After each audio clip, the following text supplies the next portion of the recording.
according to the 2023 Unaids Global Update, Zimbabwe has beat a 2025 deadline to diagnose 95% of HIV-possible persons, put 95% of them on antiretroviral treatment, and achieve viral suppression in 95% of those being treated.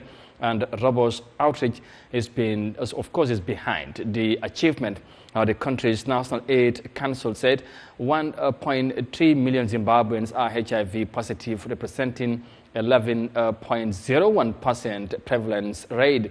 Now, despite the registered successes, there are 7 times more new infections among young women than men, and authorities believe there is still more to be done. Let's have more details of that in this report.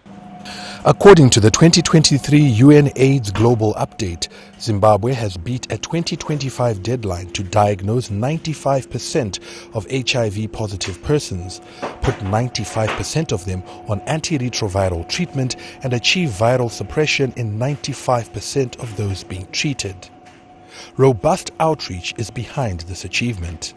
Zimbabwe is known for very strong prevention programs. You will realize that in Southern Africa, actually Zimbabwe is leading in terms of prevention programs.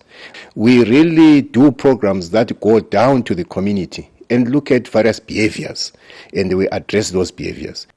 The feat will improve the quality of life of those living with HIV.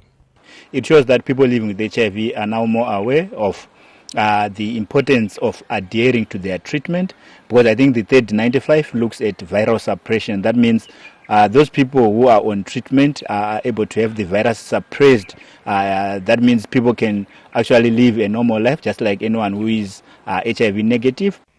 The National AIDS Council says 1.3 million Zimbabweans are HIV positive, representing an 11.01% prevalence rate. The incidence is standing at 0.17, which is really quite low, and we want this one to go down further.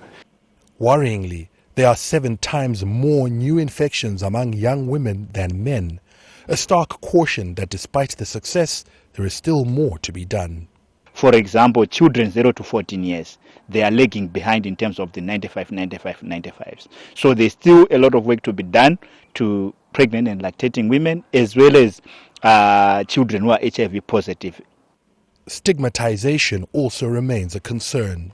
In response, authorities intend to scale up prevention of mother-to-child transmission, target specific groups such as young and adolescent women, which are still seeing high infection rates, and encourage men to get tested and seek early treatment. Farai Mwakutuya, CGTN, Harare.